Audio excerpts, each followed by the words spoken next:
Deuteronomy chapter 21. If a slain person is found lying in the open country in the land which the Lord your God gives you to possess, and it is not known who has struck him, then your elders and your judges shall go out and measure the distance to the cities which are around the slain one. It shall be that the city which is nearest to the slain man, that is, the elders of that city, shall take a heifer of the herd, which has not been worked, and which is not pulled in a yoke. And the elders of that city shall bring the heifer down to a valley with running water, which has not been plowed or sown, and shall break the heifer's neck there in the valley. Then the priests, the sons of Levi, shall come near, for the Lord your God has chosen them to serve him, and to bless in the name of the Lord. And every dispute and every assault shall be settled by them. All the elders of that city which is nearest to the slain man shall wash their hands over the heifer whose neck was broken in the valley, and they shall answer and say, Our hands did not shed this blood, nor did our eyes see it. Forgive your people Israel, whom you have redeemed, O Lord, and do not place the guilt of innocent blood in the midst of your people Israel, and the blood guiltiness shall be forgiven them. So you shall remove the guilt of innocent blood from your midst, when you do what is right in the eyes of the Lord. When you go out to battle against your enemies, and the Lord your God delivers them into your hands, and you take them away captive, and see among the captives a beautiful woman, and have a desire for her, and would take her as a wife for yourself, then you shall bring her home to your house, and she shall shave her head and trim her nails. She shall also remove the clothes of her captivity, and shall remain in your house, and mourn her father and mother a full month. And after that you may go into her and be her husband, and she shall be your wife. It shall be, if you were not pleased with her, then you shall let her go wherever she wishes, but you shall certainly not sell her for money. You shall not mistreat her, because you have humbled her. If a man has two wives, the one loved and the other unloved, and both the loved and the unloved have borne him sons, if the firstborn son belongs to the unloved, then it shall be in the day he wills what he has to his sons, he cannot make the son of the loved the firstborn before the son of the unloved, who is the firstborn. But he shall acknowledge the firstborn, the son of the unloved, by giving him a double portion of all that he has, for he is the beginning of his strength. To him belongs the right of the firstborn. If any man has a stubborn and rebellious son who will not obey his father or mother, and when they chastise him he will not even listen to them, then his father and mother shall seize him and bring him out to the elders of his city at the gateway of his hometown. They shall say to the elders of his city, This son of ours is stubborn and rebellious. He will not obey us. He is a glutton and a drunkard. Then all the men of his city shall stone him to death, so you shall remove the evil from your midst, and all of Israel will hear of it and fear. If a man has committed a sin worthy of death, and he is put to death, and you hang him on a tree, his corpse shall not hang all night on the tree, but you shall surely bury him on the same day, for he who is hanged is a curse to God, so that you do not defile your land which the Lord your God gives you as an inheritance. Deuteronomy chapter 22. You shall not see your countryman's ox or his sheep straying away, and pay no attention to them. You shall certainly bring them back to your countryman. If your countryman is not near you, or if you do not know him, then you shall bring it home to your house, and it shall remain with you until your countryman looks for it. Then you shall restore it to him. Thus you shall do with his donkey, and you shall do the same with his garment. And you shall do likewise with anything lost by your countryman, which he has lost and you have found. You are not allowed to neglect them. You shall not see your countryman's donkey or his ox fallen down on the way and pay no attention to them.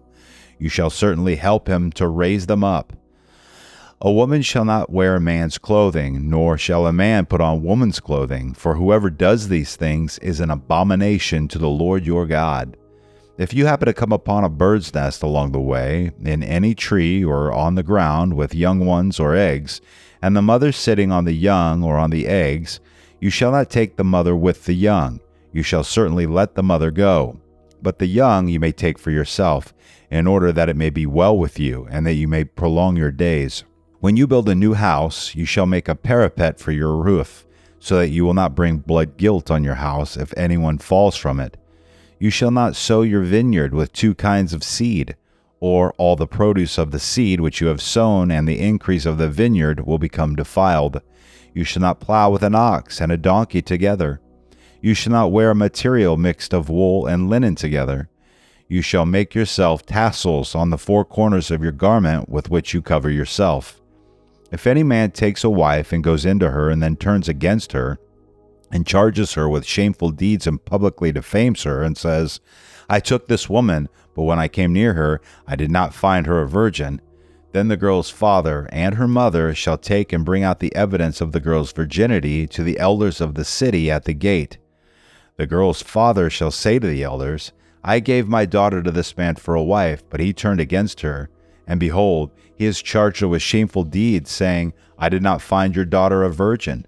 But this is the evidence of my daughter's virginity. And they shall spread the garment before the elders of the city.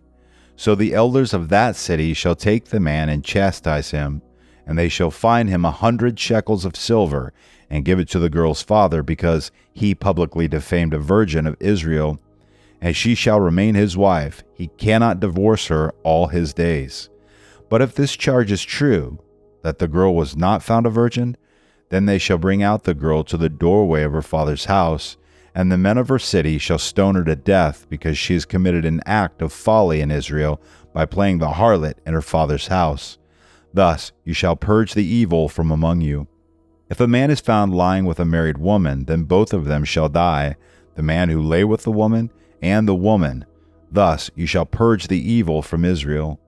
If there is a girl who is a virgin engaged to a man, and another man finds her in the city and lies with her, then you shall bring them both out to the gate of that city, and you shall stone them to death, the girl because she did not cry out in the city, and the man because he has violated his neighbor's wife. Thus you shall purge the evil from among you. But if in the field the man finds the girl who is engaged, and the man forces her and lies with her, then only the man who lies with her shall die. But you shall do nothing to the girl. There is no sin in the girl worthy of death. For just as a man rises against his neighbor and murders him, so is this case.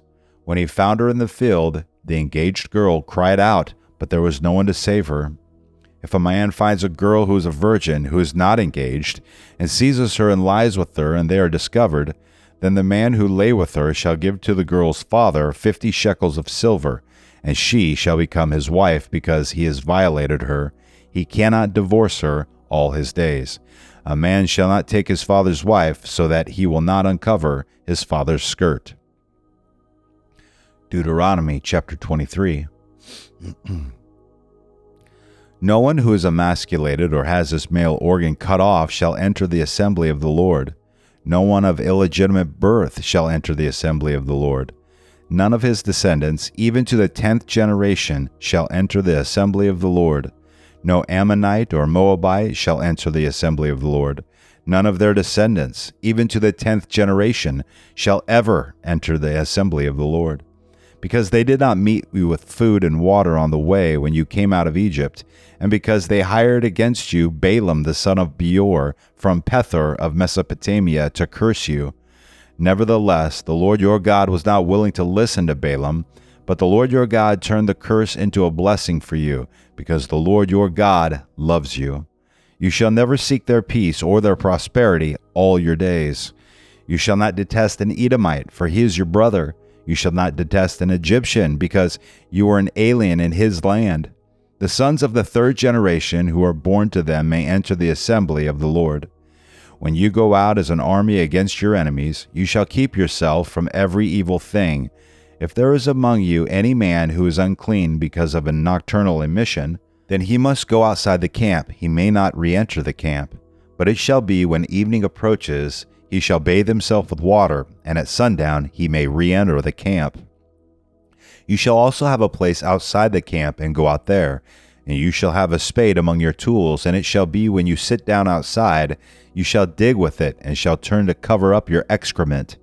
Since the Lord your God walks in the midst of your camp and deliver you and to defeat your enemies before you, therefore your camp must be holy, and he must not see anything indecent among you, or he will turn away from you.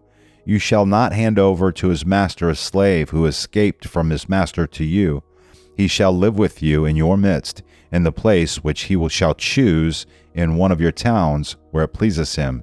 You shall not mistreat him. None of the daughters of Israel shall be a colt prostitute, nor shall any of the sons of Israel be a colt prostitute. You shall not bring the hire of a harlot or the wages of a dog into the house of the Lord your God for any votive offering, for both of these are an abomination to the Lord your God. You shall not charge interest to your countrymen, interest on money, food, or anything that may be loaned at interest. You may charge interest to a foreigner, but to your countrymen you shall not charge interest, so that the Lord your God may bless you in all that you undertake in the land which you are about to enter to possess. When you make a vow to the Lord your God, you shall not delay to pay it, for it would be sin in you, and the Lord your God will surely require it of you. However, if you refrain from vowing, it would not be sin in you. You shall be careful to perform what goes out from your lips, just as you have voluntarily vowed to the Lord your God what you have promised. When you enter your neighbor's vineyard, then you may eat grapes until you are fully satisfied, but you shall not put any in your basket. When you enter your neighbor's standing grain, then you may pluck the heads with your hand, but you shall not wield a sickle in your neighbor's standing grain.